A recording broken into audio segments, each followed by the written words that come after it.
اکبر شکار کا نہایت شوقین تھا۔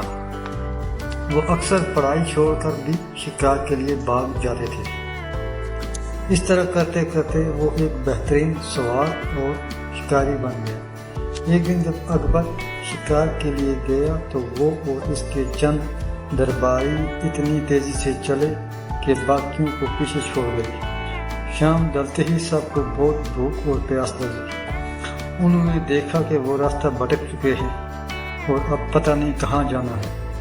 آخرکار وہ 3 سڑکوں کے سنگم پر آ گئے۔ بادشاہ سڑکوں کو دیکھ کر بہت خوش ہوا کہ اب وہ ان سڑکوں میں سے کسی ایک کے ذریعے اپنے دارالحکومت تک جا سکتا تھا، لیکن اس کے دارالحکومت آگرہ تک جانے کے لیے کون سی سڑک تھی؟ وہ سب اس کے بارے میں سوچ رہے تھے اور اس کا فیصلہ نہ کر سکے۔ اتنے میں انہوں نے ایک نوجوان لڑکے کو ایک سڑک پر آتے دیکھا۔ لڑکے کو بلایا گیا اور اکبر نے اس سے پوچھا، ارے نوجوان، آگرہ کو کون سی سڑک جاتی ہے؟ لڑکا مسکرایا اور بولا، حضور سب جانتے ہیں کہ سڑک نہیں چل سکتی، تو یہ سڑکیں آگرہ یا کہیں اور کیسے جا سکتی ہیں؟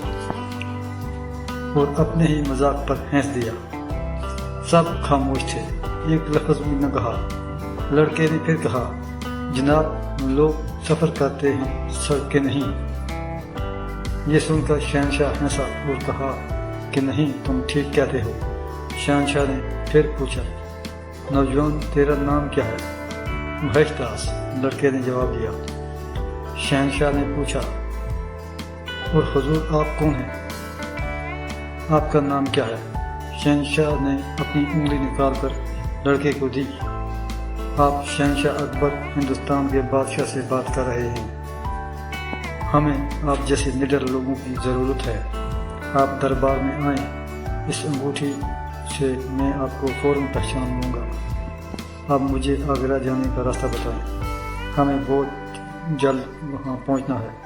مہیش داس نے جھک کر آگرہ جانے والی سڑک کی طرف اشارہ کیا اور بادشاہ اس سڑک پر چلا گیا۔